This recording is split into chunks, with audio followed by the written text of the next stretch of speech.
So it's this time last year, and I've entered my second salsa dance class in my entire life.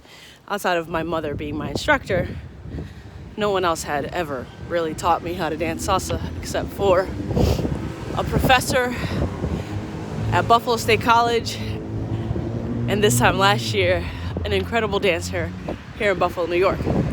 I'm on my morning walk, so if you hear the cars and the wind, just know I'm on my walk. So, I'm in that class, and some people had already known me because I've been in the community, the salsa dance community here in Buffalo. And people know me, they see my enthusiasm, my vibrancy, my high energy, and my rhythm. And some of the students come up to me and say, "What are you doing here? Shouldn't you be teaching this class?" AKA, "You're too good to be a student. Why are you taking classes?" And what they fail to realize is skills, to do one thing requires many skills. Skills is not just one thing.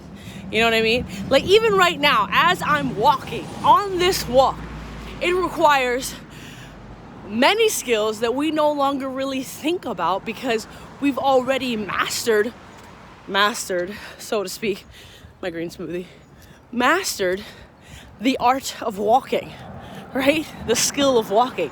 I have to get my feet together, putting one foot in front of the other, my balance, looking around to my surroundings. Yes, I have these headphones on, but there's no music playing, so I'm listening for the cars and the distance and the laughter and maybe running. There's so many skills that are required to do one thing. And because I have so much rhythm and energy, I'm vibrancy and groove when it comes to dancing, people go, "Why are you taking classes? Why are you doing that at all?" And I was like, "Morning." Hi.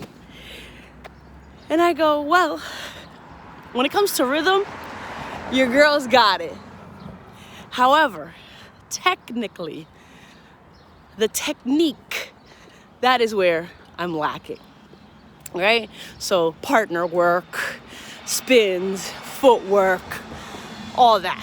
But in terms of groove and moving my hips and shoulders and having rhythm, that was ingrained in me by my mother. That is in my DNA because my mother was like, that is the most difficult thing to learn. So that is the thing I'm going to teach you and teach you and teach you and teach you until you get it. And I did. So, I took a couple classes, and I'm not going to lie to you. If I'm being completely honest, you can't even see my eyes because I have my red glasses on. I just realized. If I'm being honest, it felt weird. I felt like I was starting again, but also not. It's a very strange feeling when you have partial skills, strong partial skills in something, but lack skills in this other department. And so there's like this half confidence going on, And I find that letting go of this identity of I should know this, I should have known this, why don't I know this, these narratives around what you should be, have to have. If you let that go and say, I'm going to open myself up to learning, to experiencing something I've never had. Where I'm comfortable, I will be in that pocket. And where I'm not comfortable, I won't judge myself, shame myself, or feel guilty for not having it. I will simply say, how can I incorporate this into my already confident, skillful areas, right? But we have to bypass that negative self-talk, right? And why do I say this? Because since 2018, I've been fasting, water fasting and juice fasting and intermittent fasting. And don't get me wrong, I don't know everything. I don't. There's a right way to do it. There's a wrong way to do it. And I've made some mistakes. And I learn from a lot of people, from the books I read and the experiences that I have. And so I ask myself, am I willing to be a student? Am I willing to learn again and be okay and be uncomfortable and not worry about the things that I don't know? And the answer to that is yes, because I know what I'm going to be gaining is worth it. But even that in and of itself is a very powerful narrative, useful narrative, and enjoyable narrative, especially when you're going to go into the unknown and the uncomfortable. So even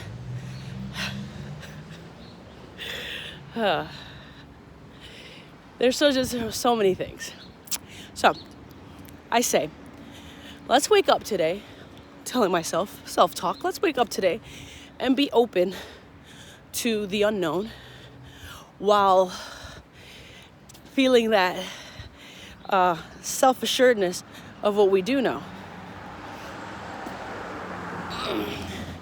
And forget the rest. Become a student of the unknown, right? But more importantly, listen to the narrative in the mind, because it can really steal and rob you from a really beautiful experience, right? Now, I must admit, I have not been back to that class. Not because she wasn't a wonderful instructor. She was a great instructor. Not because it wasn't a wonderful class. Not that either. My focus had been placed elsewhere. Now, that is still a desire of mine, to be a technically better dancer, right? To expand the experience that I have when I go dancing, not just with rhythm, but with technique. And perhaps not right now. Perhaps in the near future, I will take her class again and not stop, right? But for now, this is my focus. For now, uploading every day is my focus. And I'm working on a few different things that take my energy, my focus, and my consciousness, and are making me uncomfortable, are making me feel like a brand new student while having this confidence, but also this lack of skill. And that's a very interesting, weird place to be in, you know? So this is my focus now. Be on the lookout, because I love to dance. I have many dance videos on my channel and on my social media platforms. So that will never not be a part of my life. Rhythm, dance, and music will always be a part of my life. Now, when it comes to technique, we'll see how that journey progresses.